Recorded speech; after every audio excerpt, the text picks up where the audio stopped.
ഹരി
ഓം ഹരി ഓം.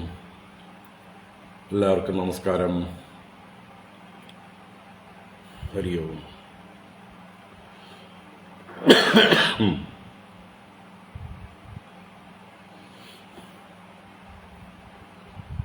ഓം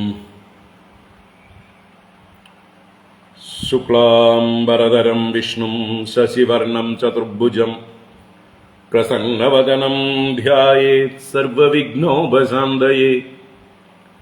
ഗുരവേ സർവലോകാനാം ഭിഷജേ ഭവരോഗിണാം നിധയേ സർവവിദ്യാനാം ദക്ഷിണാമൂർത്തയേ നമഃ. ജന്മാദ്യസ്യ യതോന്വയാദിതരതശ്ചാർത്തേഷ്വഭിജ്ഞസ്വരാട് തേനേ ബ്രഹ്മഹൃദായാദികവയേ മുഹ്യന്തി യത്സൂരയഃ. തേജോ വാരിമൃതാം യദാ വിനിമയോ യത്ര ത്രിസർഗോ മൃഷാ ധാംനാ സ്വേന സദാ നിരസ്തകുഹകം സത്യം പരം ധീമഹി. ധർമ്മഃ പ്രോജ്ജിതകൈതവോത്ര പരമോ നിർമ്മൽസരാണാം സതാം വേദ്യം വാസ്തവമത്ര വസ്തു ശിവദം താപത്രയോന്മൂലനം. ശ്രീമദ്ഭാഗവതേ മഹാമുനികൃതേ കിം വാ പരൈരീശ്വരഃ സദ്യോ ഹൃദ്യവരുദ്ധ്യതേത്ര കൃതിഭിः ശുശ്രൂഷുഭിസ്തൽക്ഷണാത്. നിഗമകൽപതരോർഗളിതം ഫലം സുഖമുഖാദമൃതദ്രവസംയുതം പിബത ഭാഗവതം രസമാലയം മുഹുരഹോ രസികാ ഭുവി ഭാവുകാഃ. നാരായണം നമസ്കൃത്യ നരം ചൈവ നരോത്തമം ദേവീം സരസ്വതീം വ്യാസം തതോ ജയമുദീരയേത്. യം പ്രവ്രജന്തമനുപേതമപേതകൃത്യം ദ്വൈപായനോ വിരഹകാതര ആജുഹാവ. പുത്രേതി തന്മയതയാ തരവോഭിനേദുഃ തം സർവഭൂതഹൃദയം മുനിമാനതോസ്മി. യസ്വാനുഭാവമഖിലശ്രുതിസാരമേകം അധ്യാത്മദീപമദിതിദീർഷതാം തമോന്തം സംസാരിണാം കരുണയാഃ പുരാണഗുഹ്യം തം വ്യാസസൂനുമുപയാമി ഗുരും മുനീനാം. മൂകം കരോതി വാചാലം പങ്കും ലംഘയതേ ഗിരിം യത്കൃപാതമഹം വന്ദേ പരമാനന്ദമാധവം. യം ബ്രഹ്മാ വരുണേന്ദ്രരുദ്രമരുതഃ സ്തുന്വന്തി ദിവ്യൈസ്തവൈഃ വേദൈഃ സാംഗപദക്രമോപനിഷദൈഃ ഗായന്തി യം സാമഗാഃ. ധ്യാനാവസ്ഥിതതദ്ഗതേന മനസാ പശ്യന്തി യം യോഗിനോ യസ്യാന്തം ന വിദുഃസുരാസുരഗണാഃ. ദേവായ തസ്മൈ നമഃ. കോമളം കൂജയൻ വേണും ശ്യാമളോയം കുമാരകഃ വേദവേദ്യം പരം ബ്രഹ്മ ഭാസതാം പുരതോ മമ. ഭൂതൈർമഹദ്ഭിർയയിമാ പുരോ വിഭുഃ നിർമായസേതേ യദമൂഷു പൂരുഷഃ ഭുങ്ക്തേ ഗുണാൻ ഷോഡശാത്മകഃ സോലങ്കൃശിഷ്ട ഭഗവാൻ വചാംസി മേ.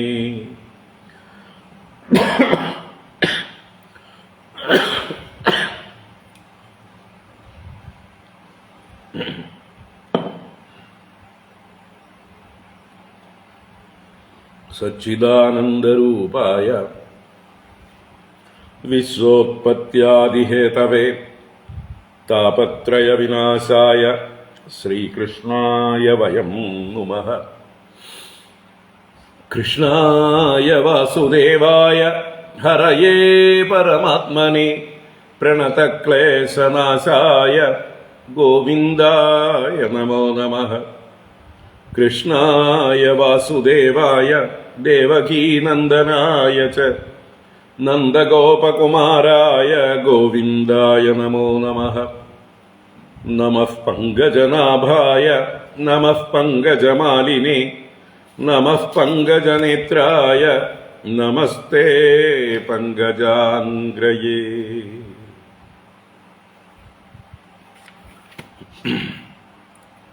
പീതാംബരം കരവിരാജിതശംഖചക്രകൗമോദഗീ സരസിജം കരുണാസമുദ്രം രാധാസഹായമതിസുന്ദരമന്ദഹാസം വാതാലയേശമനിശം ഹൃദി ഭാവയാമി. വാതാലയേശമനിശം ഹൃദി ഭാവയാമി. ഓം നമോ ഭഗവതേ വാസുദേവായ. ഓം നമോ നാരായണായ.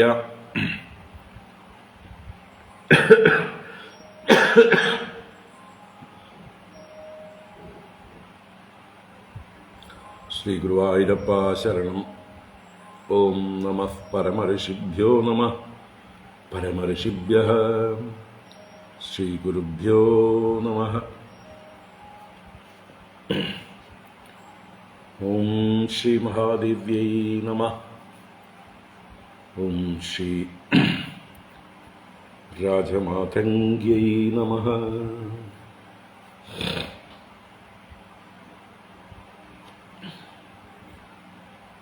മാണിക്യവീണാം ഉപലാളയന്തീം മദാലസാം മഞ്ജുളവാഗ്വിലാസാം മാഹേന്ദ്രനീലദ്യുതികോമളാംഗീം മാതംഗകന്യാം മനസാ സ്മരാമി. ഹരി ഓം.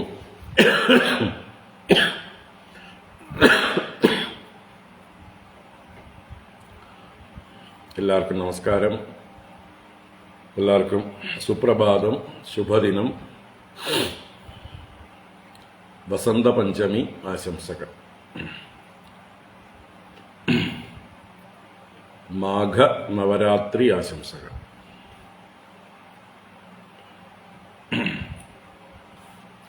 മാഘനവരാത്രി അല്ലെങ്കിൽ ശ്യാമള നവരാത്രി എന്നൊക്കെ അറിയപ്പെടുന്ന ഒരു 9 ദിവസങ്ങളാണ് കടന്നു പോകുന്നത്.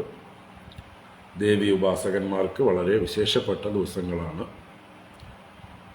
ദേവിയെ മാതംഗിയായി അഥവാ രാജമാതംഗിയായി സരസ്വതീ ഭാവത്തിൽ ആരാധിച്ച്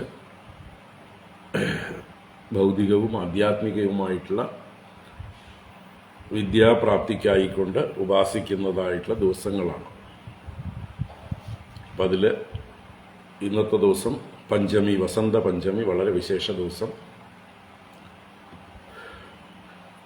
നമ്മുടെ വടക്കേന്ത്യയിൽ കുംഭമേളയിൽ ഏറ്റവും പ്രധാനപ്പെട്ട ഒരു ഷാഹി സ്നാന ദിവസവും കൂടിയാണ്.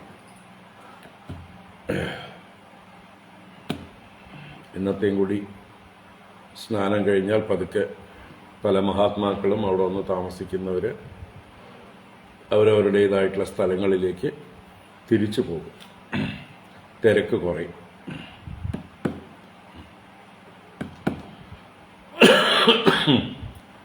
കൽക്കട്ടയിൽ ദുർഗാപൂജ, കാളി പൂജ ഒക്കെ വളരെ വിശേഷമാണ്. അവിടെ വിശേഷം തന്നെയാണ്. എല്ലാവർക്കും ആ ജഗദംബയുടെ രാജമാതംഗിയുടെ അനുഗ്രഹമുണ്ടാകട്ടെ. സകല വിദ്യകളും എല്ലാവർക്കും വേണ്ട പോലെ പ്രകാശിക്കട്ടെ. വിദ്യയാണ് നമ്മളെ സ്വതന്ത്രരാക്കുന്നത്.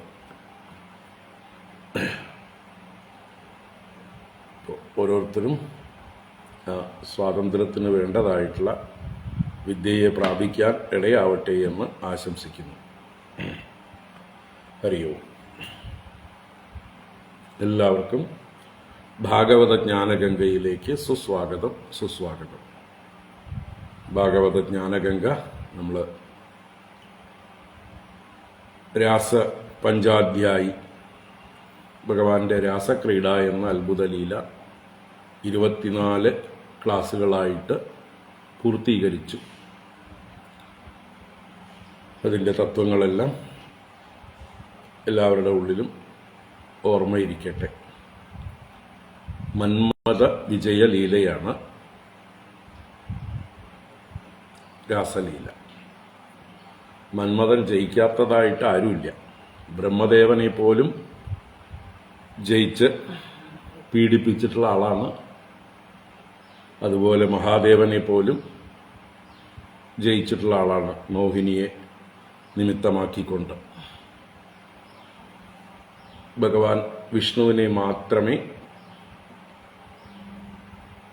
മന്മഥന് ജയിക്കാൻ കഴിയാത്തതായിട്ടുള്ളൂ. അതാണ് ഈ ഈ രാസക്രീഡ എന്നുള്ളതായിട്ടുള്ള ലീലയോടെ ഭഗവാൻ പ്രകടമാക്കിയത് സ്വയം മന്മഥനെ ജയിച്ചുകൊണ്ട്. ഇനി ഭഗവാൻ ജയിക്കാൻ ആരുമില്ല, അങ്ങനെ വരിവരിയായി ജയിച്ചു കൊണ്ടിരിക്കുകയാണ്. അക്കൂട്ടത്തിൽ അടുത്ത അധ്യായം 34-ാം അധ്യായത്തിൽ വിദ്യാധരന്മാരിൽ കേമനായിട്ടുള്ള ഒരാൾ സുദർശനൻ. അപ്പോൾ അദ്ദേഹത്തെ ജയിക്കുന്ന കഥയാണ്. അപ്പോൾ എല്ലാ ദേവവിഭാഗത്തിലും പെട്ടവരെയും ഭഗവാൻ ജയിക്കുന്നു എന്ന് സൂചിപ്പിക്കാൻ വേണ്ടിയിട്ടാണ് ഈ കഥകളും. വിദ്യാധര ശ്രേഷ്ഠനായ സുദർശന മോക്ഷം, അപ്പോൾ സുദർശനെ ഭഗവാൻ അനുഗ്രഹിക്കുന്ന കഥയാണ്. സുദർശനാൽ സ്തുതിക്കപ്പെടുന്ന ഭഗവാന്റെ കഥയാണ്. അതിലൂടെ വിദ്യാധര വിജയം, അതിലൂടെ വിദ്യാവിജയം അല്ലേ, വിദ്യാധര വിജയത്തിലൂടെ വിദ്യാവിജയം. ഇതാണ് ഈ കഥയുടെ ആദ്യത്തെ, ഈ 34-ാം അധ്യായത്തിൽ ആദ്യത്തെ 20 ശ്ലോകങ്ങൾ, പിന്നെ ഒരു 12 ശ്ലോകങ്ങൾ ശംഖചൂഡവധം എന്നുള്ളൊരു കഥയാണ്. നമുക്ക് വായിക്കാം. ആദ്യം 34-ാം അധ്യായത്തിലേക്ക് പ്രവേശിക്കാം.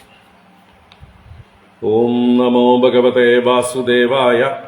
അത ശ്രീമദ്ഭാഗവതേ ദശമസ്കന്ധേ പൂർവാർദ്ധേ ചതുസ്ത്രിംശത്തമോऽധ്യായഃ.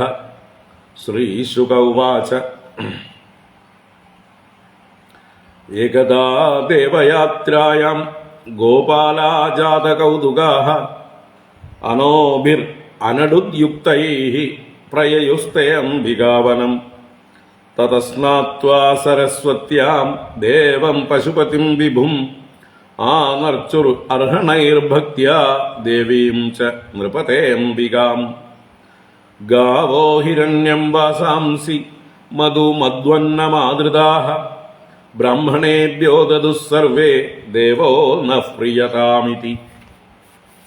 ഊഷു സരസ്വതീതീരെ ജലം പ്രാശ്യ ധൃതവ്രതാഃ രജനീം താം മഹാഭാഗാ നന്ദസുനന്ദകാദയഃ.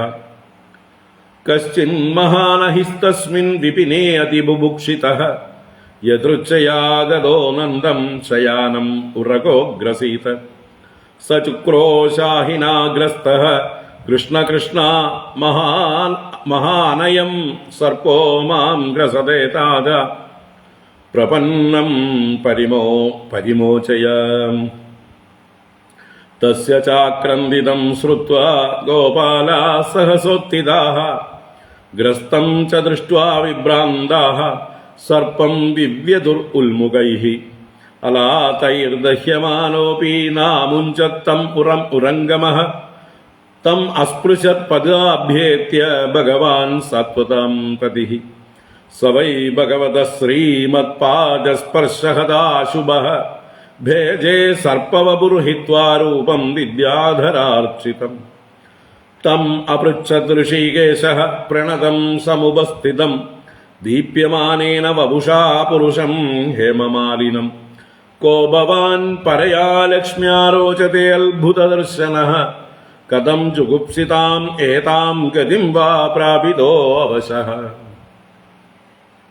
സർപ്പ ഉവാച അഹം വിദ്യാതരഃ കശ്ചിത് സുദർശന ഇതി ശ്രുതഃ ശ്രിയാ സ്വരൂപസമ്പത്യാ വിമാനേനാചരൻ ദിശഃ ഋഷീൻ വിരൂപാൻ അംഗിരസഃ പ്രാഹസം രൂപദർപ്പിതഃ തൈരിമാം പ്രാപിതോ യോനിം പ്രലബ്ധൈ സ്വേന പാപ്മനാ ശാപോ മേ അനുഗ്രഹായൈവ കൃതസ്തൈ കരുണാത്മഭിഃ യദഹം ലോകഗുരുണാ പദാസ്പൃഷ്ടോ ഹതാശുഭഃ തം ത്വാഹം ഭവഭീതാനാം പ്രപന്നാനാം ഭയാവഹം ആപൃച്ഛേ ശാപനിർമുക്തഃ പാദസ്പർശാദമീവഹൻ പ്രപന്നോസ്മി മഹായോഗിൻ മഹാപുരുഷ സത്പതേ അനുജാനീഹി മാം ദേവ സർവലോകേശ്വരേശ്വര ബ്രഹ്മദണ്ഡാതിമുക്തോഹം സദ്യസ്തേ അച്യുതദർശനാത് യന്നാമ ഗൃണ്ണൻ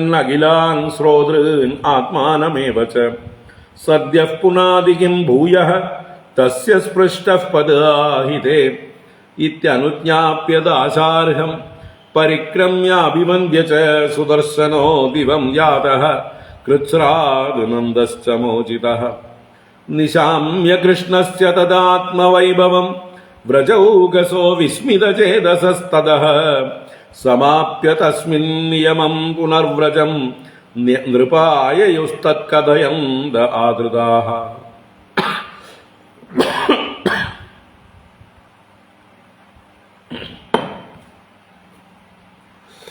കദാചിതത ഗോവിന്ദോ രാമശ്ചാദ്ഭുതവിക്രമഃ വിജഹ്രതുർവനേ രാത്ര്യാം മദ്യഗൗ വ്രജയോഷിതാം ഉപഗീയമാനൗ ലളിതം സ്ത്രീജനൈർബദ്ധസൗഹൃദൈഃ സ്വലങ്കൃതാനുലിപ്താംഗൗ സ്രഗ്വിണൗ വിരജോംബരൗ നിശാമുഖം മാനയന്തൗ ഉദിതോടുപതാരകം മല്ലികാഗന്ധമത്താളിജുഷ്ടം കുമുദവായുന ജഗതുഃ സർവഭൂതാനാം മനഃശ്രവണമംഗളം തൗ കൽപ്പയന്തൗ യുഗപദ സ്വരമണ്ഡലമൂർച്ഛിതം ഗോപ്യസ്തദ്ഗീതമാകർണ്യ മൂർച്ഛിതാ നാവിദൻ നൃപ സ്രംസദ്ദുകൂലമാത്മാനം സ്രസ്തകേശസ്രജം തതഃ ഏവം വിക്രീഡതോ സ്വൈരം ഗായതോ സംപ്രമത്തവത് ശംഖചൂഡ ഇതി ഖ്യാതോ ധനദാനുചരോഭ്യഗാത് തയോർനിരീക്ഷതോ രാജൻ തന്നാദം പ്രമദാജനം ക്രോശന്തം കാലയാമാസ ദിശി ഉദീച്യാം അശങ്കിതഃ ക്രോശന്തം കൃഷ്ണരാമേതി വിലോക്യ സ്വപരിഗ്രഹം യദാഗാദസ്യുനാഗ്രസ്താ ഭ്രാതരൗ അന്വധാവതാം മാ ബൈഷ്ടേത്യഭയാരാവൗ സാലഹസ്തൗ തരസ്വിനൗ ആസേദദുസ്തം തരസാ ത്വരിതം ഗുഹ്യകാധമം സ്വവീക്ഷ്യതൗ അനുപ്രാപ്തൗ കാലമൃത്യൂ ഇവോദ്വിജന്ന വിസൃജ്യ സ്ത്രീജനം മൂഢഃ പ്രാദ്രവജ്ജീവിതേച്ഛയ തമന്വധാവത് ഗോവിന്ദോ യത്ര യത്ര സ ധാവതി ജിഹീർഷുഃ തച്ഛിരോരത്നം തസ്ഥൗ രക്ഷൻ സ്ത്രിയോ ബലഃ അവിദൂരൈവാഭ്യേത്യ ശിരസ്തസ്യ ദുരാത്മനഃ ജഹാര മുഷ്ടിനൈവാംഗ സഹ ചൂടാമണിം വിഭുഃ ശംഖചൂഡം നിഹത്യൈവം മണിമാദായ ഭാസ്വരം അഗ്രജായ അദദാത് പ്രീത്യാ പശ്യന്തീനാം ച യോഷിതാം. ഹരി ഓം. ശ്രീമദ്ഭാഗവതേ മഹാപുരാണേ പാരമഹംസ്യാം സംഹിതായാം ദശമസ്കന്ധേ പൂർവാർദ്ധേ ശംഖചൂഡവധോ നാമ ചതുസ്ത്രിംശത്തമോऽധ്യായഃ. സർവത്ര ഗോവിന്ദനാമ സങ്കീർത്തനം. ഗോവിന്ദ ഗോവിന്ദ. നാരായണാഖില ഗുരോ ഭഗവൻ നമസ്തേ. നാരായണാഖില ഗുരോ ഭഗവൻ നമസ്തേ.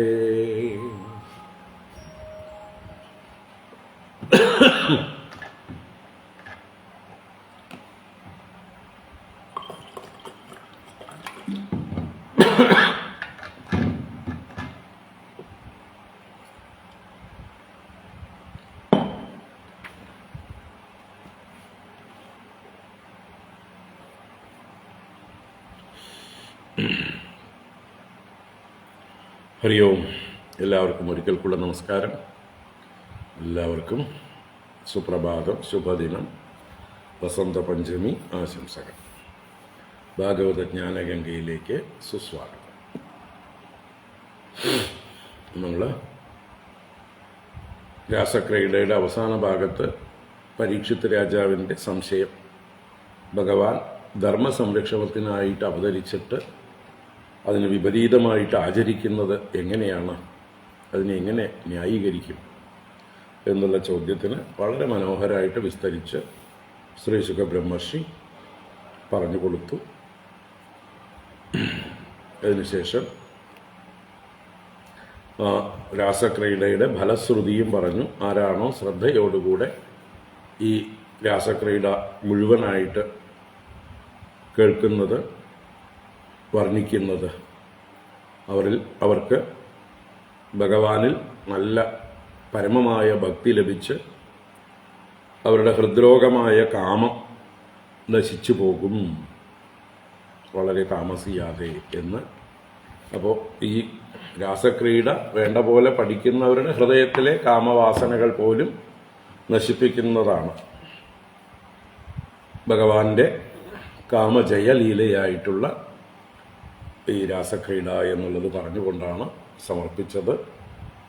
നമുക്ക് അത് കഴിഞ്ഞ് 34-ാം അധ്യായത്തിലേക്ക് പ്രവേശിക്കുന്നു. ഭഗവാന്റെ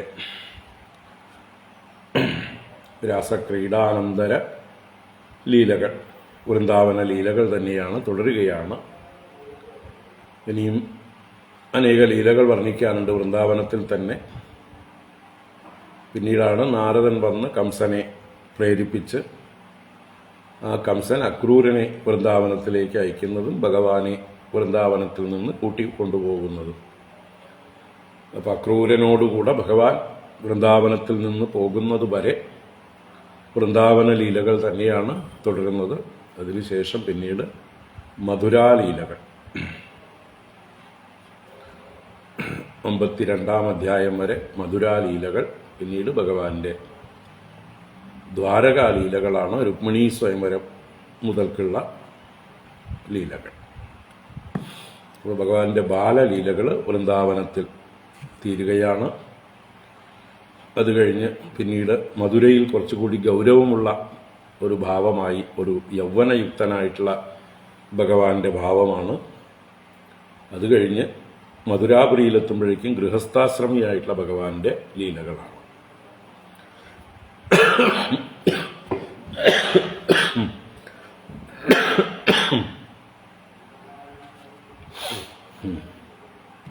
ഈ അധ്യായത്തിൽ 34-ാം അധ്യായത്തിൽ ആദ്യത്തെ 20 ശ്ലോകം കൊണ്ട് ഒരു വിദ്യാധരൻ, സുദർശനൻ എന്ന വിദ്യാധരനെ ഭഗവാൻ അനുഗ്രഹിക്കുന്ന കഥയാണ്.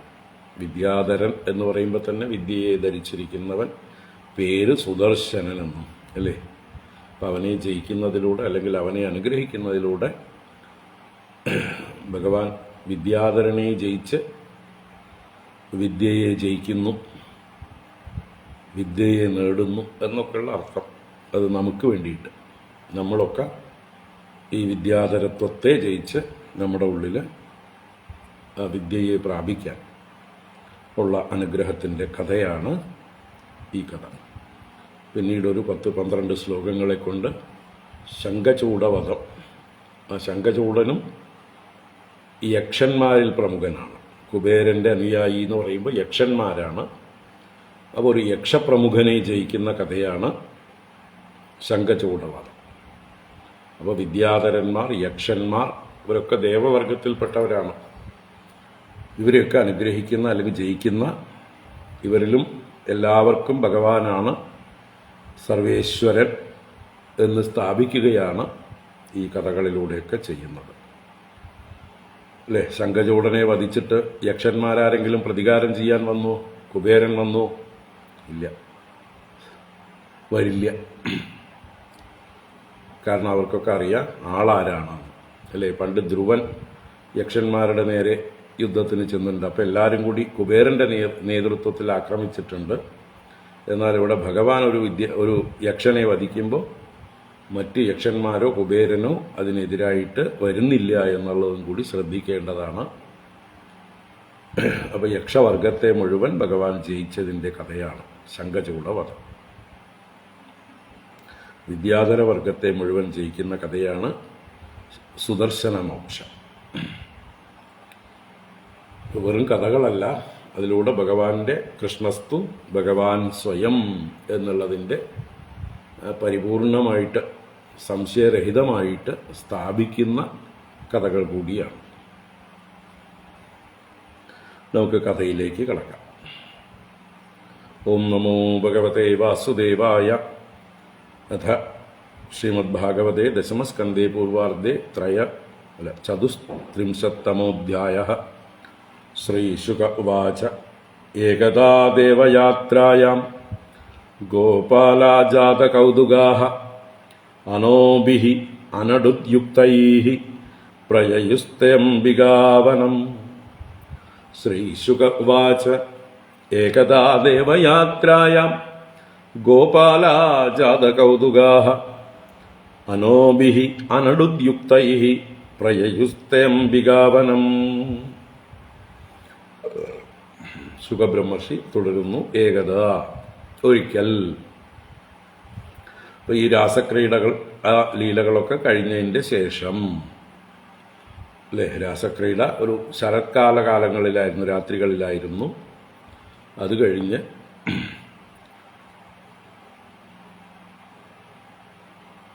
ശിശിരം, ഹേമന്തം, ശിശിരം ഇങ്ങനെയുള്ള ഋതുക്കളെല്ലാം കഴിഞ്ഞു.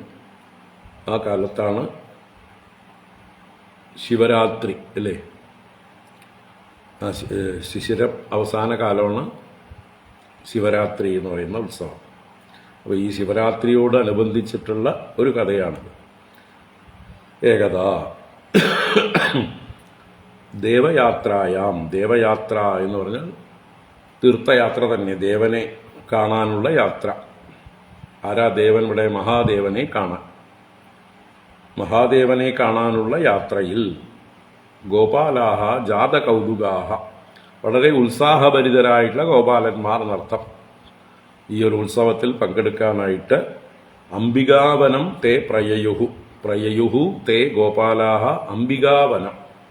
വൃന്ദാവനത്തിൽ നിന്ന് പുറത്തുള്ളതായിട്ടുള്ളൊരു സ്ഥലമാണ് അംബികാവനം. അപ്പോൾ വൃന്ദാവനവാസികൾ മഹാദേവനെ ഉപാസിക്കാനായി മഹാദേവന്റെ വിശേഷ ദിവസം അഥവാ ശിവരാത്രിയോടനുബന്ധിച്ച് അവിടെ ചെന്ന് ഉത്സവത്തിൽ പങ്കെടുത്ത് ഉറക്കമിളച്ച് ആഘോഷിക്കാൻ 3 ദിവസത്തെ പരിപാടിയാണ്. അതിനുവേണ്ടി അവർ അംബികാവനം എന്ന് പറയുന്ന അവിടേക്ക് പോയി. അതൊരു വനം പോലെയുള്ള സ്ഥലം തന്നെയാണ് അംബികാവനം. അപ്പോൾ അംബികാദേവിയോട് കൂടിയിരിക്കുന്ന മഹാദേവന്റെ ക്ഷേത്രം എന്ന് പറയാം. അപ്പോൾ എങ്ങനെ പോയതവർ? അനടുദ്യുക്തൈഹി അനോഭിഹി. അനസ് എന്ന് പറഞ്ഞാൽ വണ്ടിയാണ്, കാളവണ്ടി. അനോഭിഹി എന്ന് പറഞ്ഞാൽ കാളവണ്ടികളാൽ, ശകടൈഹി എന്നർത്ഥത്തിലാണ് അനോഭിഹി. അതിനെ വഹിക്കുന്ന, വണ്ടിയെ വലിക്കുന്നത് കൊണ്ട് കാളയ്ക്ക് പേര് അനഡ്വാൻ. അനസ്സിനെ വഹിക്കുന്നവൻ അനഡ്വാൻ. ആ വഹ് എന്നുള്ള ധാതുവാണ് വാൻ എന്ന പ്രത്യയമായി മാറുന്നത്. അപ്പോൾ കാളയുടെ പര്യായമാണ് എന്ത്? അനഡ്വാൻ. ഇവിടെ അനഡുദ്, അനഡുഹ് എന്നുള്ള ശബ്ദം കൂടിയാണ്. അനഡ്വാൻ എന്നുള്ളതിന് അനഡുഹ് എന്നൊരു ശബ്ദവും കൂടിയുണ്ട്. അനസ്സിനെ വഹിക്കുന്നവൻ അനഡുഹ്. അതിൻ്റെ അനഡുഹ് യുക്തൈഹി എന്നുള്ളത് അനഡുദ്യുക്തൈഹി എന്ന് സന്ധിയിൽ വരും. അപ്പോൾ കാളകളെ പൂട്ടിയ വണ്ടികളെ കൊണ്ട് നിർത്താം. ഇവരിൽ ധാരാളം കാളകളുണ്ട്, ഇഷ്ടം പോലെ വണ്ടികളുമുണ്ട്. അപ്പം എല്ലാവരും വണ്ടികളിൽ കാളകളെയും കെട്ടിക്കൊണ്ട് കുറച്ച് ദൂരമുള്ള സ്ഥലമാണെന്ന് സൂചിപ്പിക്കാൻ വേണ്ടിയിട്ടാണ് കാൽനടയായിട്ടല്ല പോകുന്നത്, കാളവണ്ടികളിലാണ് എല്ലാവരും ഒരു ഘോഷയാത്രയായിട്ട് പോകുന്നത് അംബികാവനം. അപ്പോൾ എന്താ പറയുക, വൃന്ദാവനത്തിൽ അത്യാവശ്യം ആളുകളൊക്കെ പശുക്കളെ നോക്കാനൊക്കെയുള്ള കാവൽക്കാരെയൊക്കെ നിർത്തിയിട്ടായിരിക്കും പോണ്ടാവുക. പ്രമുഖരായിട്ടുള്ള ആളുകൾ അവരുടേതായിട്ടുള്ള സ്ത്രീകളും മറ്റുമൊക്കെ ആയിട്ട് ഈ ഉത്സവത്തിൽ പങ്കെടുക്കാനായിട്ട് പോകും. എല്ലാവരും അടച്ചു പോകാൻ പറ്റില്ലല്ലോ, പശുക്കളെയും പശുക്കുട്ടികളെയൊക്കെ നോക്കണ്ടേ. അപ്പം ഇങ്ങനെ അംബികാവനത്തിലേക്ക് കാളവണ്ടികളിൽ യാത്രയായി എന്നാണ് ആദ്യത്തെ ശ്ലോകം. ഏകദാ ദേവയാത്രായാം ഗോപാലാഹ ജാതകൗതുകാഹ അനോഭിഃ അനടുദ്യുക്തൈഃ പ്രയയുസ്തയംബികാവനം തത്ര സ്നാത്വാ സരസ്വത്യാം ദേവം പശുപതിം വിഭും ആനർച്ചുർ അർഹണൈർഭക്ത്യാ ദേവീം ച നൃപതേംബികാം. തത്ര സ്നാത്വാ സരസ്വത്യാം ദേവം പശുപതിം വിഭും ആനർച്ചുർ അർഹണൈർഭക്ത്യാ ദേവീം ച നൃപതേംബികാം. അപ്പം എന്തായാലും യമുനാ തീരത്തുനിന്ന് കുറച്ച് ദൂരം പോയി കഴിഞ്ഞവർ സരസ്വതീ നദിയിലാണ് ചെന്ന് സ്നാനം ചെയ്യുന്നത്. അപ്പോൾ അന്ന് കാലത്ത് സരസ്വതി ഏത് വഴിക്കാ ഓടുന്നതെന്ന് ചിന്തിക്കേണ്ടി വരും അല്ലേ. സരസ്വതി വളരെ കാലം മുമ്പ് ഒഴുകിയിരുന്നത് രാജസ്ഥാനിലൂടെ ഗുജറാത്തിലൂടെ കടന്ന് അറബിക്കടലിൽ പോയിക്കൊണ്ടിരുന്ന നദിയാണ്, ഹരിയാനയിലൊക്കെ സ്പർശിച്ചുകൊണ്ട്. അപ്പോൾ ഇവർക്ക് വൃന്ദാവനത്തിൽ നിന്ന് ഹരിയാനയിലേക്ക് അടുത്താണ്. ഹരിയാന രാജസ്ഥാനൊക്കെ യു പി ആയിട്ട് ബോർഡർ ഷെയർ ചെയ്യണല്ലോ. യു പി ആണ് വൃന്ദാവനം. അപ്പോൾ എന്തായാലും ആ അരികത്ത് എവിടെയെങ്കിലുമൊക്കെ ആയിരിക്കും അർത്ഥം. അതോ ഇനി ഇപ്പൊഴുകുന്ന സരസ്വതി അന്തർവാഹിനിയായിട്ട് പ്രയാഗത്തിൽ വെച്ച് കണ്ടുമുട്ടുന്നുണ്ടല്ലോ, മറ്റേ ത്രിവേണിയായിട്ട് സംഗമിക്കുന്നുണ്ടല്ലോ, ആ വഴിക്കാണോ എന്നും അറിയില്ല. എന്തായാലും 5000 വർഷങ്ങൾക്ക് മുമ്പാണ് ഈ കഥ അല്ലേ, ഭഗവാന്റെ കാലം. അപ്പം എന്തായാലും തത്ര സരസ്വത്യാം സ്നാത്വ, അവര് സരസ്വതീ നദിയിലാണ് സ്നാനം ചെയ്തത്. സരസ്വതിയിൽ കുളിക്കുക എന്ന് പറഞ്ഞാൽ അപ്പോഴും വിദ്യാലാഭം തന്നെയാണ് അല്ലേ. വിദ്യാധരനെ വധിക്കാൻ സരസ്വതിയിൽ സ്നാനം. അംബികാദേവിയുടെ അനുഗ്രഹം. അംബികാദേവി വിദ്യാസ്വരൂപിണിയാണ്. ആ വിദ്യയെ നശിപ്പിച്ച് വിദ്യയെ നൽകുന്നവളാണ് അംബികാദേവി. അപ്പം അംബികാവനത്തിലേക്കാണ് പോകുന്നതും. എല്ലാം സൂക്ഷ്മമായിട്ട് വിദ്യയെ സമ്പാദിക്കുന്നതായിട്ടുള്ള കഥകൾ തന്നെയാണ്. അപ്പോൾ ഹേ നൃപതേ, അല്ലയോ പരീക്ഷത്ത് രാജാവേ, അവര് ഈ പോയ ഗോപന്മാര് തത്ര സരസ്വത്യാം സ്നാത്വ, സരസ്വതീ നദിയിൽ സ്നാനം ചെയ്തിട്ട് വിഭും ദേവം പശുപതിം അംബികാം ദേവീം ച ഭക്ത്യാ അർഹണൈഹി ആനർച്ചുഹു. ആനർച്ചുഹു എന്ന് പറഞ്ഞാൽ അർച്ചിച്ചു, നല്ലതുപോലെ അർച്ചന ചെയ്തു. എങ്ങനെ? അർഹണൈഹി. അർഹണൈഹി എന്ന് പറഞ്ഞാൽ പൂജാദ്രവ്യങ്ങളെ കൊണ്ട്, ഉപഹാരങ്ങളെ കൊണ്ട് പൂജിച്ചു. എങ്ങനെ? ഭക്ത്യ, ഭക്തിപൂർവം പൂജാദ്രവ്യങ്ങളെ കൊണ്ട് പൂജിച്ചു. ആരെ പൂജിച്ചു? വിഭും ദേവം, വിഭുവായ ദേവനായ പശുപതി, മഹാദേവനെ, പശുപതിയായ പരമേശ്വരനെയും പത്നിയായ അംബികാദേവിയെയും ഭക്തിയ അർഹണൈഹി അമർച്ചു, ഭക്തിപൂർവം പൂജാദ്രവ്യങ്ങളെ കൊണ്ട് സമർപ്പിച്ച് പൂജ ചെയ്തു. അപ്പോൾ എന്തായാലും ആ ശിവരാത്രി ഗംഭീരമാക്കി പൂജയൊക്കെ ചെയ്തു എന്നർത്ഥം. അപ്പൊ തത്ര സ്നാത്വാ സരസ്വത്യാം ദേവം പശുപതിം വിഭും ആനർച്ചുഹു അർഹണൈർഭക്ത്യാ ദേവീം ച നൃപതേംബികാം.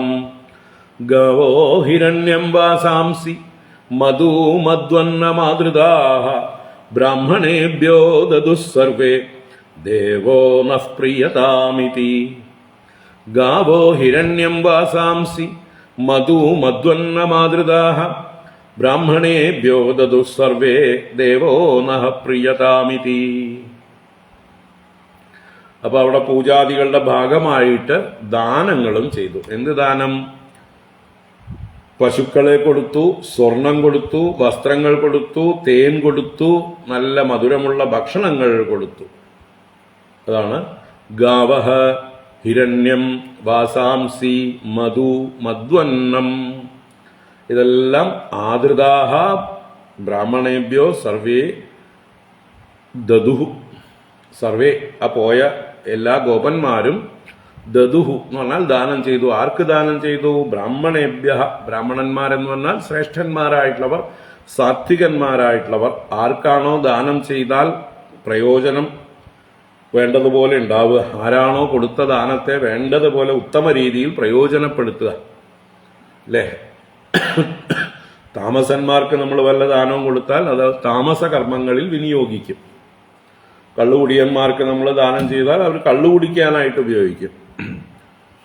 അതുപോലെയുള്ള ധൂർത്തിനുപയോഗിക്കുന്ന രാജസന്മാർക്ക്, അല്ലേ, ഓരോന്ന് കാണിച്ചു കൂട്ടാൻ വേണ്ടി ഉപയോഗിക്കുന്ന ആളുകൾക്ക് കൊടുത്താൽ അവർ ധൂർത്തടിച്ച് രാജസമായിട്ടുള്ള രീതിയിൽ ആ ധനം വിനിയോഗിക്കും.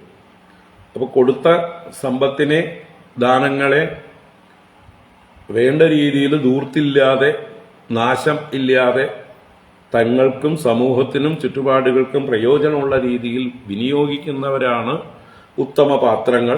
അവരെയാണ് ഇവിടെ ബ്രാഹ്മണർ എന്ന് പറയുന്നത്. ശ്രേഷ്ഠന്മാരായിട്ടുള്ള, അറിവുള്ള, സംസ്കാരമുള്ളതായിട്ടുള്ള ആളുകൾ. അത് സന്യാസിമാരാവാം, വാനപ്രസ്ഥന്മാരാവാം, ഗൃഹസ്ഥന്മാരാവാം. അതുപോലെയുള്ള ബ്രാഹ്മണർക്കായിക്കൊണ്ട് എന്തൊക്കെയാണ് ദാനം ചെയ്തത്? ഗാവഹ ധാരാളം പശുക്കള്, ഹിരണ്യം സ്വർണം, വാസാംസി വസ്ത്രങ്ങള്, മധു എന്ന് പറഞ്ഞാൽ തേന് അല്ലെങ്കിൽ മധുരം എന്ന് അർത്ഥം. മധുരമുള്ള എന്തും മധുവാണ്. മധ്വന്നം എന്ന് പറഞ്ഞാൽ മധുരത്തോടു കൂടിയതായിട്ടുള്ള അന്നം, പായസാദികളും മറ്റുമൊക്കെ. അല്ലെങ്കിൽ ഭക്ഷണം കൊടുക്കുമ്പോൾ അതിൽ മധുരത്തോടു കൂടി. നമ്മളൊക്കെ വടക്കേ ഇന്ത്യയിലാണെങ്കിലും തമിഴ്നാട്ടിലാണെങ്കിലും എവിടെ പോയാലും ഭക്ഷണം വിളമ്പുമ്പോൾ ആദ്യം ഒരു സ്വീറ്റ് വിളമ്പിയിട്ടേ അവർ അടുത്തതിലേക്ക് പ്രവേശിക്കുള്ളൂ. നമ്മൾ കാഞ്ചീപുരത്ത് 10-14 ദിവസം താമസിച്ചപ്പോൾ അവിടെ കാഞ്ചി മഠത്തിലെ സെർവ് ചെയ്യുന്ന ബ്രാഹ്മണരാണ് സെർവ് ചെയ്യുന്നത്.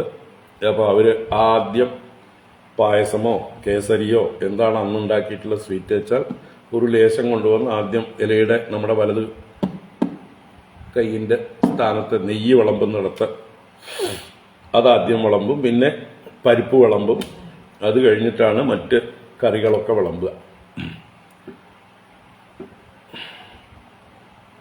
അതും പരിപ്പൊക്കെ വിളമ്പിയതിന് ശേഷം ചോറൊക്കെ വിളമ്പുള്ളൂ. എന്നിട്ട് ചോറിൻ്റെ മുകളിൽ പരിപ്പിൻ്റെ അടുത്ത് നെയ്യ് വിളമ്പും. നെയ്യ് വിളമ്പിയതിന് ശേഷം ഊണ് കഴിക്കാൻ ആരംഭിക്കാൻ പാടും. എല്ലാവരും കൂടിയിട്ട് വേണം ആരംഭിക്കാനായിട്ടും. അപ്പോൾ നമ്മുടെ അവിടെയൊക്കെ സംസ്കാരമില്ലാത്ത ആൾക്കാർ എന്ത് വിളമ്പിയാലും ഒരറ്റത്തുനിന്ന് വിളമ്പുന്നുണ്ടാവും, ഒരറ്റത്തുനിന്ന് അത് നക്കി തീർത്ത് കഴിയുണ്ടാവും. അപ്പോൾ ഏതാ വിളമ്പിയത്, ആർക്കാ വിളമ്പിയത്, ഈ വിളമ്പുന്നവർക്ക് ഒരു എത്തും പിടിയും കിട്ടില്ല. നേരെ മറിച്ച് കൃത്യമായിട്ട് യഥാസ്ഥാനത്ത് ഓരോന്നും വിളമ്പിയിട്ടുണ്ടെങ്കിൽ ഒറ്റ നോട്ടത്തിൽ ഏത് ദൂരത്തു നിന്നും വിളമ്പുന്നവർക്ക് മനസ്സിലാവും ഇന്ന സാധനങ്ങൾ ഇന്നിടത്ത് വിളമ്പിയിട്ടുണ്ട് അല്ലെങ്കിൽ ഇന്നത് വിളമ്പിയിട്ടില്ല എന്ന്. ഇത് വിളമ്പുന്നവരെ കൺഫ്യൂഷനാക്കുന്ന ആളുകളാണ്, സംസ്കാരഹീനന്മാരായിട്ടുള്ള ആളുകളാണ് നമ്മുടെ കേരളത്തിൽ മുഴുവനുള്ളത്. കേരളത്തിലല്ല, പൊതുവെ പുറത്തുമുണ്ട്, കേരളത്തിൽ കൂടുതൽ.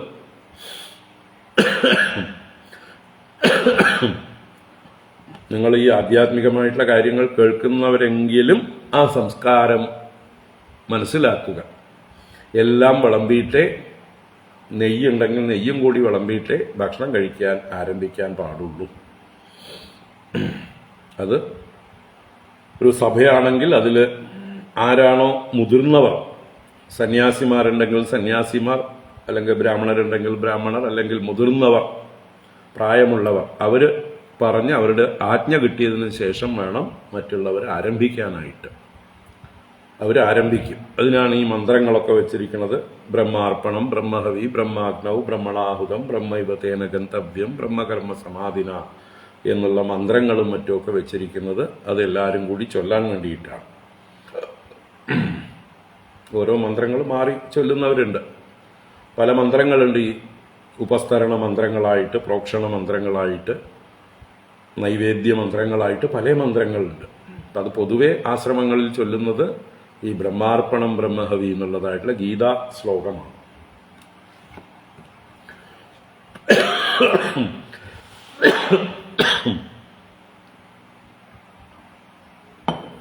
ഈ കേൾക്കുന്നവരൊക്കെ ഒന്ന് ശ്രദ്ധ വയ്ക്കുക.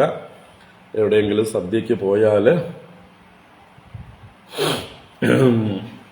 വിളമ്പുന്നത് നക്കി തീർക്കാൻ പാടില്ല.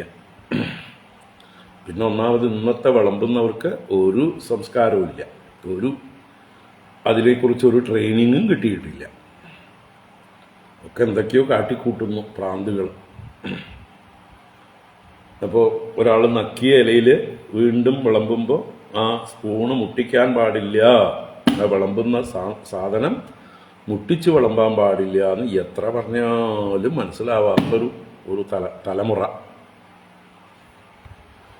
നക്കിക്കൊണ്ടിരിക്കുന്നതിലേക്ക് പിന്നെയും ആ സ്പൂണ് മുട്ടിച്ചു കഴിഞ്ഞാൽ ആ സ്പൂൺ എച്ചിലായി അതേ സ്പൂണ് കൊണ്ട് മറ്റൊരാൾക്ക് വിളമ്പുമ്പോൾ അത് എച്ചിലാണ് വിളമ്പി കൊടുക്കുന്നത്. അത് ചിലപ്പോൾ ഒരു സന്യാസിയാവാം, ഒരു മഹാത്മാവാകാം.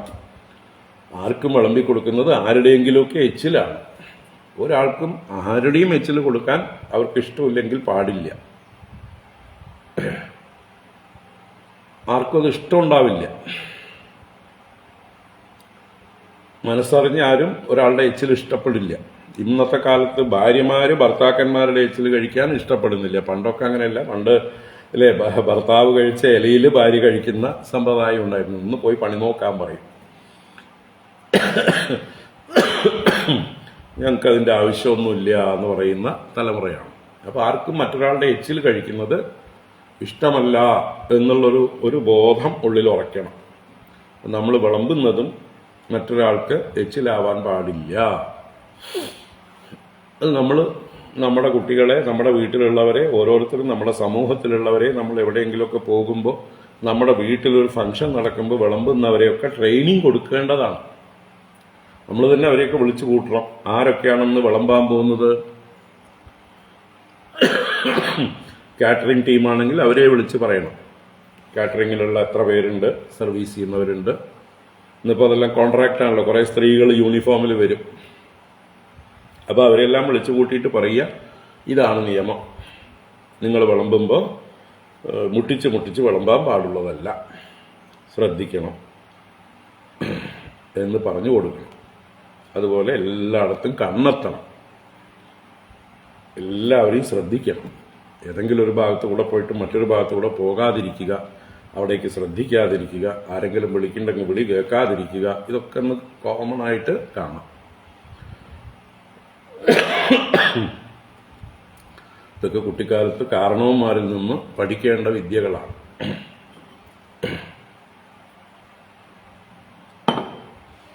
ഇപ്പൊ പറഞ്ഞു വന്നതെന്താ, മദ്വന്നം എന്ന് പറഞ്ഞത് നല്ല മധുരമുള്ളതായിട്ടുള്ള അന്നം.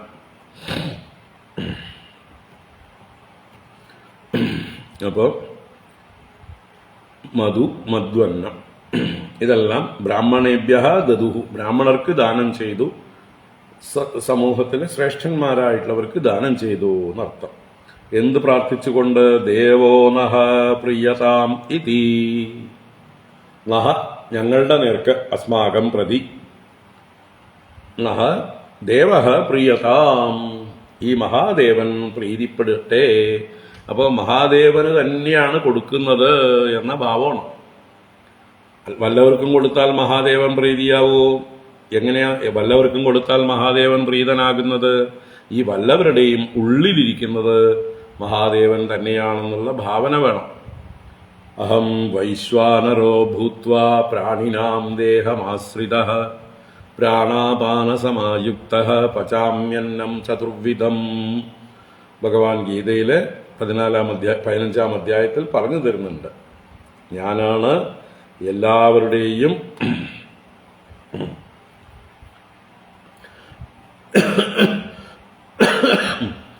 ഓരോ സമ്പ്രദായങ്ങൾ വ്യത്യാസമുണ്ട്. പലതരത്തിലുള്ള സമ്പ്രദായങ്ങൾ.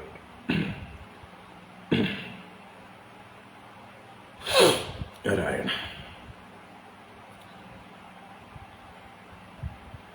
അപ്പം ഭഗവാൻ തന്നെ പറയുന്നു, ഞാനാണ് എല്ലാവരുടെ ഉള്ളിലും വൈശ്വാനരാഗ്നി അഥവാ ജഡരാഗ്നിയായി കുടികൊള്ളുന്നത്.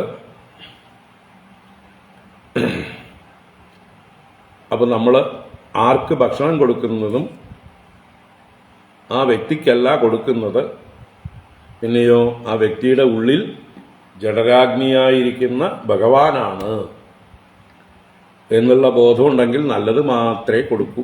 ശ്രദ്ധയോടെ കൊടുക്കും, ഭക്തിയോടെ കൊടുക്കും, കരുതലോടെ കൊടുക്കും, അവർക്ക് തൃപ്തിയാവോളം കൊടുക്കും. അതാണ് ഈ ഒരു മന്ത്രം ചൊല്ലുന്നതിൻ്റെ താല്പര്യം. ഭഗവത്ഗീത 15-ാം അധ്യായം മുഴുവൻ ചൊല്ലേണ്ട കാര്യമില്ല, ഈ ഒറ്റ ശ്ലോകം മതി. ഈ ഒരു ശ്ലോകത്തിലാണ് കാര്യം കിടക്കുന്നത്. ബാക്കിയൊക്കെ നേരം പോകാൻ വേണ്ടി ചൊല്ലുന്നതാണ്. എന്ന് വെച്ചാൽ വിളമ്പി തീരാൻ വേണ്ടിയിട്ട്. എല്ലാവർക്കും എല്ലാം വിളമ്പി തീരുന്നത് വരെ വെറുതെ ഇരിക്കണ്ട, എല്ലാം ആയിക്കോട്ടെ എന്ന് കരുതിയിട്ടാണ് ഭഗവത്ഗീത 15-ാം അധ്യായം ആദ്യം മുതൽക്ക് ആരംഭിക്കുന്നത്. പിന്നെ നല്ല അധ്യായമാണ്, ഒരുപാട് വിഷയങ്ങൾ അതിലുണ്ട്. പുരുഷോത്തമ യോഗമാണ്. ഊർധ്വമൂലമദശാകം അശ്വത്ഥം പ്രാഹുരവ്യയം ഛന്ദാംസി യസ്യ പർണാനി യസ്തം വേദ സ വേദവിദ് അധശ്ചോർധ്വം പ്രസൃതാസ്തസ്യ ശാഖാഃ ഗുണപ്രവൃദ്ധാ വിഷയപ്രബാളാഃ അധശ്ച മൂലാന്യനുസന്ധദാനി കർമാനുബന്ധീനി മനുഷ്യലോകേ. ഇങ്ങനെ പ്രപഞ്ചത്തെ തന്നെ ഒരു വൃക്ഷമായി, സംസാര വൃക്ഷം എന്നുള്ള വൃക്ഷമായി വർണ്ണിച്ചുകൊണ്ട് ആരംഭിക്കുകയാണ്. ഒരുപാട് കാര്യങ്ങൾ ഭഗവാന്റെ വിഭൂതികളെക്കുറിച്ചൊക്കെ അതിൽ പറയുന്നുണ്ട്. അതെല്ലാം കഴിഞ്ഞിട്ടാണ് ഈ വിഷയം. അഹം വൈശ്വാനരോ ഭൂത്വാ പ്രാണിനാം ദേഹമാശ്രിതഃ പ്രാണാപാനസമായുക്തഃ പചാമ്യന്നം ചതുർവിധം സർവസ്യ ചാഹം ഹൃദി സന്നിവിഷ്ടഃ മത്തസ്മൃതിർജ്ഞാനമപോഹനം ച വേദൈശ്ച സർവൈരഹമേവ വേദ്യഃ വേദാന്തകൃദ്വേദവിദേവ ചാഹം എന്നുള്ള ആ മന്ത്രം. അതിൽ ഈ ഒറ്റ മന്ത്രമേ ഈ ഭക്ഷണം കഴിക്കുന്നതുമായിട്ട് ബന്ധമുള്ളൂ. അഹം വൈശ്വാനരോ ഭൂത്വാ പ്രാണിനാം ദേഹമാശ്രിതഃ പ്രാണാപാന സമായുക്തഃ പചാമ്യന്നം ചതുർവിധം. അപ്പോൾ എന്താ പറയുക, വേഗം വിളമ്പിക്കഴിഞ്ഞു, ഗീത മുഴുവൻ ചൊല്ലിയില്ല, ആരംഭിച്ചിട്ടേ ഇല്ല, അപ്പോഴാണ് എല്ലാവരും വന്നിരിക്കുന്നത്. അങ്ങനെയാണെങ്കിൽ ഈ ഒറ്റ ശ്ലോകം ചൊല്ലിയാൽ മതി. നമ്മുടെ ഗുരുനാഥൻ അങ്ങനെയാണ്, മുഴുവൻ ഗീത ചൊല്ലാനായിട്ട് അദ്ദേഹം പറയില്ല, വേഗം അദ്ദേഹം തന്നെ ചൊല്ലും. അഹം വൈശ്വാനരോ ഭൂത്വാ പ്രാണിനാം ദേഹമാശ്രിതഃ പ്രാണാപാനസമായുക്തഃ പചാമ്യന്നം ചതുർവിധം. അത് കഴിഞ്ഞ് ബ്രഹ്മാർപ്പണം ബ്രഹ്മഹവിഃ ബ്രഹ്മാഗ്നൗ ബ്രഹ്മണാഹുതം ബ്രഹ്മൈവ തേന ഗന്തവ്യം ബ്രഹ്മകർമ്മ സമാധിനാ. ഈ 2 ശ്ലോകങ്ങൾ ചൊല്ലിയാൽ മതി. നിങ്ങളൊക്കെ ദിവസവും വീട്ടിൽ ചൊല്ലുമ്പോൾ അത് മാത്രം ചൊല്ലിയാൽ മതി. ഗീത മുഴുവൻ ഇരുന്ന് ചൊല്ലേണ്ട ആവശ്യമില്ല. അത് ചൊല്ലുന്നത് എന്താ വെച്ചാൽ ഗീത ഒന്ന് ഓർമ്മിക്കാൻ വേണ്ടിയിട്ടും ആ മുഴുവൻ വിളമ്പാനുള്ള സമയം കൊടുക്കാൻ വേണ്ടിയിട്ടുമാണ്. അതുവരയ്ക്ക് കലപില ശബ്ദിച്ചുകൊണ്ടിരിക്കാതിരിക്കാനും കൂടിയിട്ടാണ്, ഒരു ഡിസിപ്ലിന് വേണ്ടിയിട്ടാണ്. അല്ലാതെ 15-ാം അധ്യായം മുഴുവൻ ചൊല്ലണം എന്ന നിയമമൊന്നും ഇല്ല എന്ന് പറയും. ഇത് നിയമമല്ല.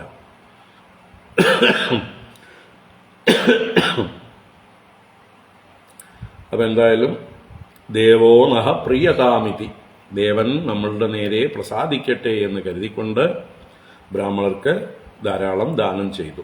കാരണം ആ ബ്രാഹ്മണ പ്രീതി ഉണ്ടായാൽ ഭഗവാൻ പ്രസാദിക്കും.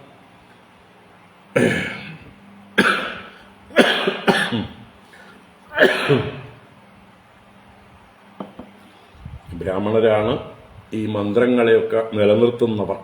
വൈദിക മന്ത്രങ്ങൾ, വേദമന്ത്രങ്ങളെയൊക്കെ നിലനിർത്തുന്നവരാണ് ബ്രാഹ്മണർ. ആ വൈദിക മന്ത്രങ്ങളിലൂടെയാണ് ഭഗവാനെ അറിയാൻ പറ്റുക. ആ ഭഗവാൻ അധീനമാണ് ഈ പ്രപഞ്ചം, അല്ലെ? ദൈവാധീനം ജഗത് സർവം മന്ത്രാധീനം തു ദൈവതം തന്മന്ത്രം ബ്രാഹ്മണാധീനം ബ്രാഹ്മണോ മമ ദൈവതം എന്നൊരു ശ്ലോകമുണ്ട്, ഒരു സുഭാഷിതം പോലെ.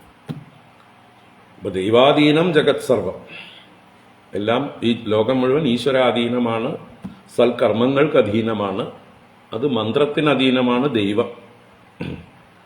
മന്ത്രാധീനം തു ദൈവതം, തന്മന്ത്രം ബ്രാഹ്മണാധീനം. മന്ത്രങ്ങൾ എന്താ പറയുക, സ്വായത്തമാക്കി അതിനെ നിലനിർത്തുന്ന ആ സംസ്കാരമുള്ളവരെയാണ് ഇവിടെ ബ്രാഹ്മണർ എന്ന് പറയുന്നത്. അല്ലാതെ വെറുതെ പൂണൂലിട്ടത് കൊണ്ട് മാത്രം ഒരാൾ ബ്രാഹ്മണനാവുന്നില്ല. അല്ലെങ്കിൽ ആരുടെയെങ്കിലും അച്ഛൻ്റെയും അമ്മയുടെയും മകനായതുകൊണ്ടും ബ്രാഹ്മണനാവുന്നില്ല. ആ വൈദിക ധർമ്മത്തെ നിലനിർത്തുന്നവരെയാണ് ഇവിടെ, അതിനനുസരിച്ച് ജീവിക്കുന്നവരെയാണ് ബ്രാഹ്മണർ എന്ന് പറയുന്നത്.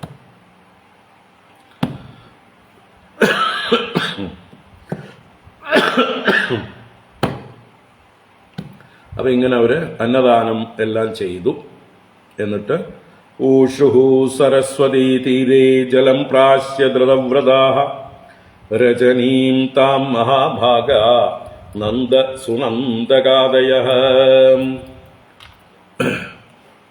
ഊഷു സരസ്വതീ തീരേ ജലം പ്രാശ്യ ധൃതവ്രതാഃ രജനീം താം മഹാഭാഗാഃ നന്ദ സുനന്ദകാദയഃ. ആ മഹാഭാഗാഃ, മഹാഭാഗ്യവാന്മാരായിട്ടുള്ളവർ, പുണ്യാത്മാക്കളായിട്ടുള്ളവർ എന്നൊക്കെ അർത്ഥം. നന്ദ സുനന്ദകാദയഃ, നന്ദനും സുനന്ദകനും.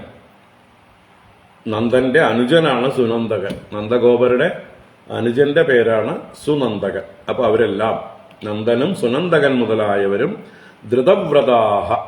ധൃതവ്രതാഃ എന്ന് പറഞ്ഞാൽ ശിവരാത്രി വ്രതമാണ്, അല്ല ഉപവാസം. അപ്പൊ അവർ ഉപവാസം അനുഷ്ഠിച്ചുകൊണ്ട്, മറ്റുള്ളവർക്ക് അന്നദാനമൊക്കെ ചെയ്തു, സ്വയം ആ വ്രതം അനുഷ്ഠിച്ചുകൊണ്ട്, ഉപവാസവും ബ്രഹ്മചര്യവും എല്ലാം അനുഷ്ഠിച്ചുകൊണ്ട്, ജലം പ്രാശ്യ, അവരാകെ വെള്ളം മാത്രമേ അശിച്ചുള്ളൂ. ജലത്തെ പ്രകർഷേണ അശിത്വ ആണ് പ്രാശ്യ എന്ന് പറഞ്ഞാൽ ഭുജിച്ചിട്ട്. ജലമാണ് ഭക്ഷണം അല്ലേ? വേറൊന്നും കഴിക്കാത്തത് കൊണ്ടാണ് ഇവിടെ പ്രാശ്യ എന്ന് പ്രയോഗിച്ചത്. അല്ലെങ്കിൽ ജലം പീത്വ എന്നാ പറയേണ്ടത്, വെള്ളം കുടിച്ചിട്ട് എന്ന് പറയണം. അപ്പൊ മറ്റെന്തെങ്കിലും അശിക്കാനുണ്ടാവണം. ഇവിടെ ഒന്നും അശിക്കാനില്ലാത്തത് കൊണ്ട്, അഥവാ വ്രതമായതുകൊണ്ട് ജലം പ്രാശ്യ, ജലത്തെ മാത്രം കുടിച്ചിട്ട് അഥവാ അശിച്ചിട്ട്, താം രജനീം, ആ രാത്രിയെ, സരസ്വതീ തീരെ ഊഷുഹു, സരസ്വതീ തീരത്തിൽ അവര് വസിച്ചു. ഊഷു എന്ന് പറഞ്ഞാൽ വസ് എന്നുള്ള ധാതുവിന്റെ രൂപാന്തരമാണ്. ഉവാസ എന്നുള്ളതിന്റെ ബഹുവചനം. ഉവാസ ഏകവചനം, ഊഷുഹു ബഹുവചനം. എല്ലാവരും വസിച്ചു എന്ന് പറഞ്ഞാൽ ശിവരാത്രിയാണ്. അപ്പോൾ ഉറക്കമിളച്ചുകൊണ്ട് അവർ കഴിച്ചുകൂട്ടി. അപ്പോൾ അല്പം മയങ്ങുകയൊക്കെ ചെയ്യും, ചിലപ്പോൾ ക്ഷീണം കൊണ്ടൊക്കെ അല്ലേ രാത്രി നേരത്ത്. അങ്ങനെ അവരെല്ലാം ആ വനത്തിൽ കഴിച്ചുകൂട്ടുകയാണ്. ആ സമയത്ത് കശ്ചിത് മഹാനഹിസ്തസ്മിൻ വിപിനെ അതിബുഭുക്ഷിതഃ യദൃച്ഛയാഗതോ നന്ദം ശയാനമുരഗോഗ്രസീത. കശ്ചിൻ മഹാനഹിസ്തസ്മിൻ വിപിനേതി ബുഭുക്ഷിതഃ യദൃച്ഛയാഗതോ നന്ദം ശയാനമുരഗോഗ്രസീത. തസ്മിൻ വിപിനെ, ആ വനത്തില്, ആ കാട്ടില്, അതിബുഭുക്ഷിതഃ മഹാൻ ഉരഗഃ കശ്ചിത് അഹിഹി. അതിബുഭുക്ഷിതഃ, ബുഭുക്ഷ എന്ന് പറഞ്ഞാൽ വിശപ്പ്, ഭോക്തുമിച്ഛ, നല്ല വിശപ്പുള്ളത്. അതിബുഭുക്ഷിത, അപ്പൊ കുറെ കാലമായിട്ട് ഭക്ഷണം കഴിക്കാതിരുന്ന ഒരു മഹാൻ ഉരഗഃ, വലിയൊരു ഉരകം, ഉരസ്സുകൊണ്ട് ഗമിക്കുന്നത്, ഇഴജന്തു, ഒരു പാമ്പ്. കശ്ചിത് അഹിഹി, ഒരു സർപ്പം എന്ന് പറഞ്ഞു. അഹിഹി എന്ന് പറഞ്ഞാൽ വലിയൊരു സർപ്പം. അത് യദൃച്ഛയാ ആഗതം, ആഗതഃ, എങ്ങനെയോ വന്നു. യദൃച്ഛയ എന്ന് പറഞ്ഞാൽ ഈശ്വരേച്ഛയ, യാദൃച്ഛികമായി അവിടെ വന്നു ചേർന്നു. എന്നിട്ട് ശയാനം നന്ദം അഗ്രസീത്, അവിടെ ആ വനത്തിൽ തന്നെ വിശ്രമിക്കുകയായിരുന്ന, ശയിക്കുകയായിരുന്ന നന്ദനെയാണ് ആദ്യം ഗ്രസിച്ചത്. അപ്പൊ നന്ദനെ തന്നെ പിടികൂടി. വലിയ പാമ്പ് വന്ന് നന്ദനെ ഗ്രസിച്ചു, നന്ദനെ വിഴുങ്ങി എന്നർത്ഥം. അപ്പോഴേക്കും നന്ദനും നിലവിളിച്ചു. നന്ദന്റെ നിലവിളി കേട്ട് മറ്റു ഗോപന്മാരൊക്കെ നിലവിളിക്കുന്നു. സചുക്രോശ അഹിനാഗ്രസ്തഃ കൃഷ്ണ കൃഷ്ണ മഹാൻ അയം സർപ്പോ മാം ഗ്രസതേ താത പ്രപന്നം പരിമോചയ. സ ചുക്രോശ അഹിനാഗ്രസ്തഃ കൃഷ്ണ കൃഷ്ണ മഹാൻ അയം സർപ്പോ മാം ഗ്രസതേ താത പ്രപന്നം പരിമോചയ. സ ചുക്രോശ അഹിനാഗ്രസ്തഃ. അഹിനാഗ്രസ്തഃ പാമ്പിനാൽ ഗ്രസിക്കപ്പെട്ടവനായ നന്ദൻ. സഹ ചുക്രോശ എന്ന് പറഞ്ഞാൽ ആക്രോശിച്ചു, നിലവിളിച്ചു എന്നർത്ഥം, ബഹളം വെച്ചു. അപ്പൊ പാമ്പിനാൽ പിടിക്കപ്പെട്ട അഹിനാഗ്രസ്തഃ സഹ ചുക്രോശ. എന്താ വിളിച്ചു പറഞ്ഞത്? കൃഷ്ണ കൃഷ്ണ എന്ന ഉച്ചത്തിൽ കൃഷ്ണന്റെ പേര് വിളിച്ചുകൊണ്ട് മഹാൻ അയം സർപ്പഃ മാം ഗ്രസതേ താതാ. താതാ എന്ന് പറഞ്ഞാൽ മോനെ, വത്സ, പുത്ര എന്നുള്ള അർത്ഥത്തിൽ താതാ എന്ന് വാത്സല്യത്തോടെ വിളിച്ചിട്ട് ഏ കൃഷ്ണ കൃഷ്ണ അയം മഹാൻ സർപ്പഃ മാം ഗ്രസത്തെ. ഈ വലിയ പെരുമ്പാമ്പ് എന്നെ ഗ്രസിക്കുന്നു, ഈ സർപ്പം എന്നെ വിഴുങ്ങുന്നു. പ്രപന്നം പരിമോചയ. നിന്നെ ശരണം പ്രാപിച്ച എന്നെ നീ രക്ഷിച്ചാലും മോചിപ്പിച്ചാലും, ഈ പാമ്പിന്റെ പിടിയിൽ നിന്ന് നീ മോചിപ്പിച്ചാലും നിന്നെ ഞാൻ ശരണം പ്രാപിക്കുന്നു. പ്രപന്നം.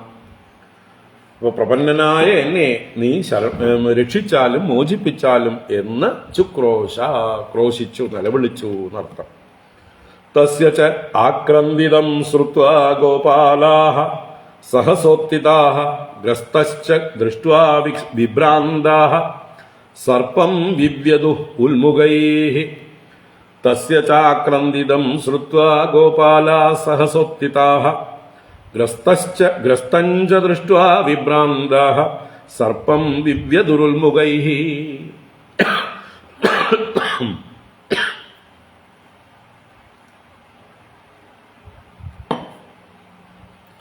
തസ്യ ച ആക്രന്ദിതം ശ്രുത്വ. അവന്റെ ആരുടെ? നന്ദഗോപരുടെ ആക്രന്ദിതം, നല്ലതുപോലുള്ള നിലവിളി, കരച്ചിൽ. ആ കരച്ചിൽ കേട്ടിട്ട് ശ്രുത്വ ഗോപാലാഹ, ആ ഗോപാലന്മാരെല്ലാവരും തന്നെ സഹസാ ഉത്തിദാഹ, എല്ലാവരും പെട്ടെന്ന് ചാടി എഴുന്നേറ്റു ബഹളം കേട്ടിട്ട്. എന്തോ നന്ദൻ ആപത്ത് വന്നിരിക്കണമെന്ന് കേട്ടിട്ട് ഗോപാലന്മാരെല്ലാവരും ചാടി എഴുന്നേറ്റു. ഗ്രസ്തം ദൃഷ്ട്വാ, ഗ്രസിക്കപ്പെട്ടവനെ കണ്ടിട്ട്, പാമ്പിനാൽ ഗ്രസിക്കപ്പെട്ടവനായിട്ടുള്ള നന്ദനെ കണ്ടിട്ട് വിഭ്രാന്താഹ, ഇവരെല്ലാം പരിഭ്രമിച്ചു. ഇനിയിപ്പോൾ എന്താ ചെയ്യാ എന്ന് ആകെ പരിഭ്രാന്തരായി. എന്നിട്ട് സർപ്പം ഉൽമുഖൈഹി വിവ്യദുഹു. അപ്പോൾ ഇവർ കിടക്കുന്നിടത്ത് ചുറ്റുമൊക്കെ കുറെ തീയൊക്കെ കൂട്ടിയിട്ടിട്ടുണ്ട്. എന്തിനാച്ചാൽ രാത്രിയിൽ വന്യമൃഗങ്ങളൊന്നും വരാതിരിക്കാൻ. അതുമാത്രമല്ല തണുപ്പ് കാലമല്ലേ, കുറച്ച് ചൂടും കിട്ടും അല്ലേ. അപ്പോൾ ചൂട് കിട്ടാനും വന്യമൃഗങ്ങൾ വരാതിരിക്കാനും വേണ്ടി ഇവർ ശയിക്കുന്ന ചുറ്റുപാടും അഗ്നി കൊളുത്തിയിട്ടുണ്ട്, പല വിറകൊക്കെ കൂട്ടിയിട്ട്, കാട്ടുവിറകുകളൊക്കെ കൂട്ടിയിട്ട്. അപ്പൊ അതിൽ നിന്ന് കുറെ കൊള്ളികൾ, തീക്കൊള്ളികളൊക്കെ കൊണ്ടുവന്ന് ആ ഉൽമുഖം എന്ന് പറഞ്ഞാൽ തീക്കൊള്ളിയാണ്, വിറക് കൊള്ളി, കത്തുന്നതായിട്ടുള്ള തീക്കൊള്ളികൾ കൊണ്ട് വിവ്യദുഹു, വേധിച്ചു.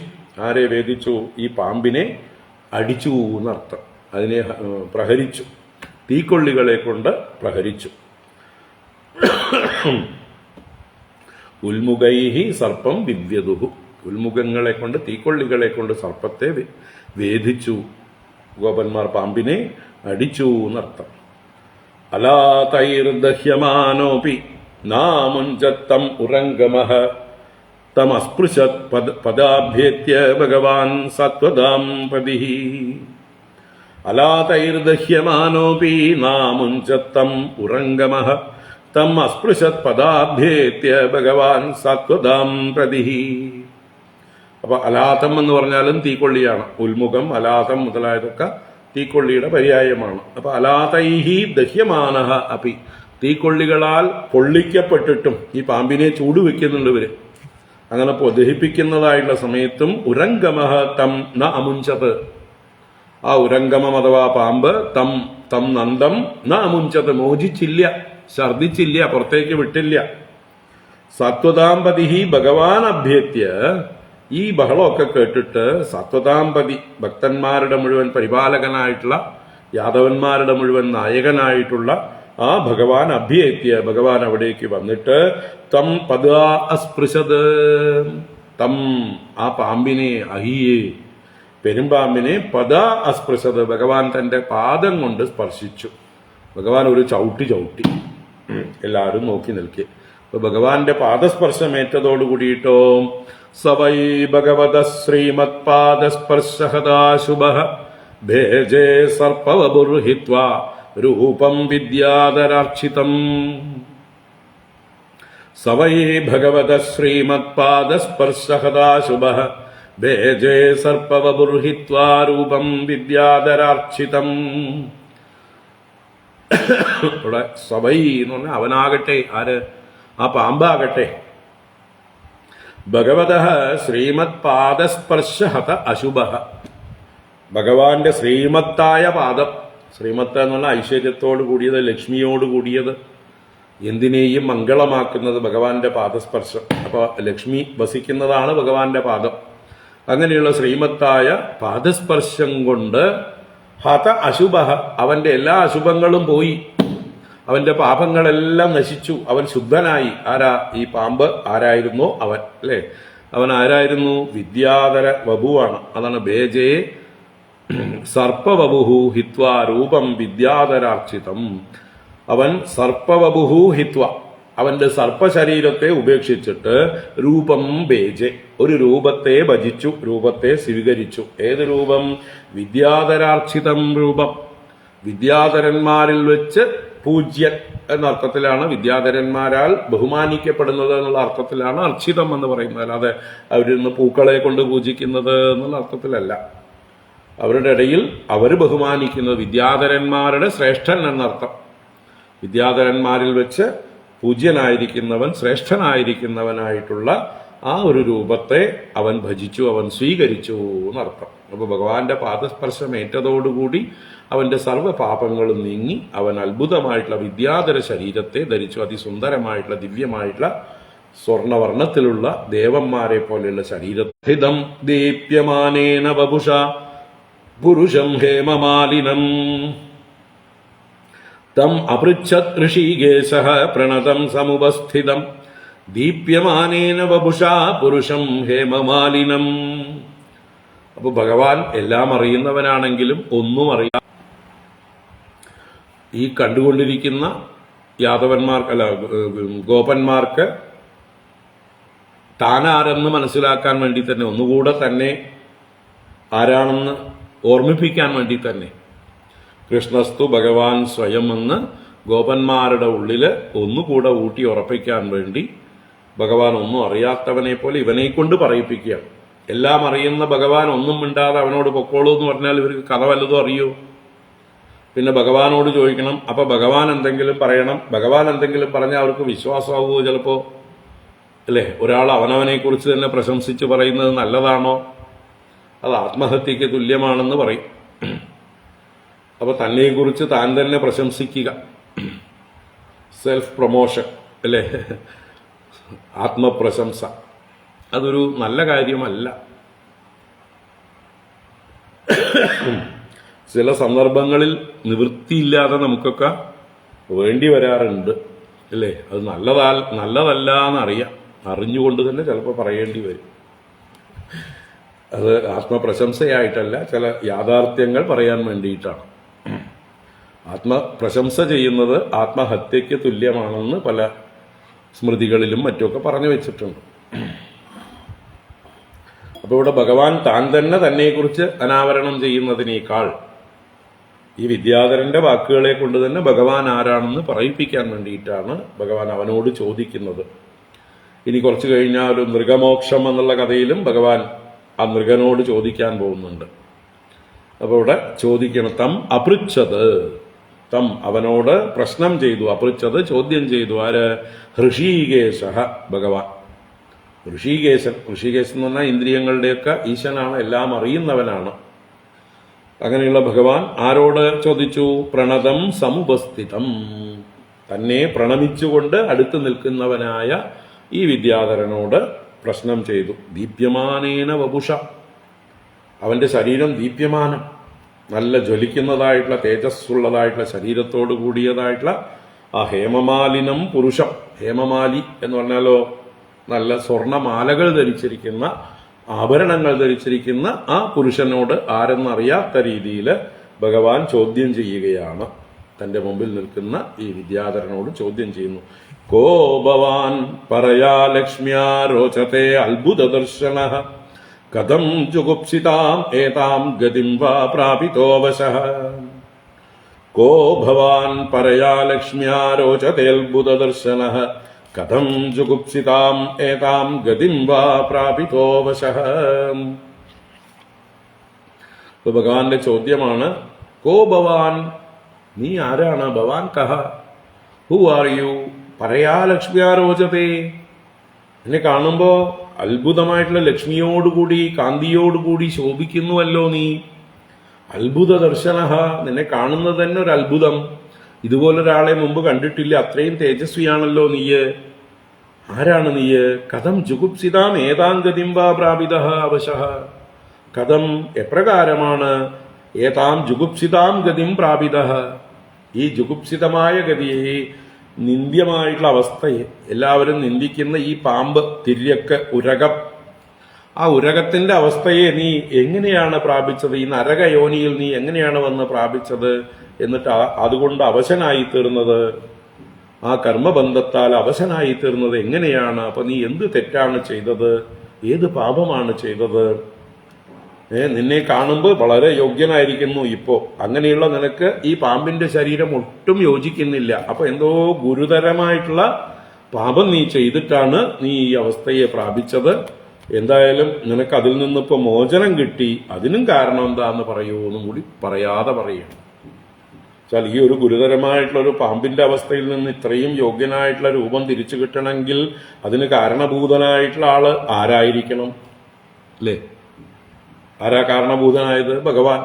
അപ്പൊ ഭഗവാന്റെ യോഗ്യത എന്താണെന്ന് അതിലൂടെ അവൻ ഭഗവാൻ ചോദിക്കാതെ തന്നെ അവൻ പറയാൻ ഇവിടെ നിർബന്ധിതനാവും. അപ്പൊ അങ്ങനെയുള്ള ആ ഭഗവാന്റെ ചോദ്യം ഭഗവാൻ ചോദിച്ചു. ആ സർപ്പം, അഥവാ ഇപ്പൊ വിദ്യാധര രൂപത്തിൽ നിൽക്കുന്ന ആ സർപ്പം ഭഗവാനോട് മറുപടി പറയുകയാണ്. നമുക്കത് നാളെ കാണാം. എന്നെ കുറച്ച് ആൾക്കാർ കാണാൻ വന്നിട്ടുണ്ട്, അവർ വെയിറ്റ് ചെയ്യണം. എന്തായാലും ഇന്നിത്രയ്ക്കും മതി, ബാക്കി നാളെ തുടരാം. ഓം കായേന വാചാ മനസേന്ദ്രിയൈർവാ ബുദ്ധ്യാത്മനാ വാ പ്രകൃതേ സ്വഭാവാത് കരോമി യദ്യത് സകലം പരസ്മൈ നാരായണായേതി സമർപ്പയാമി. ഓം ശാന്തി ശാന്തി ശാന്തി. ഹരി ഓം. ശ്രീ ഗുരുഭ്യോ നമഃ. ഹരി ഓം.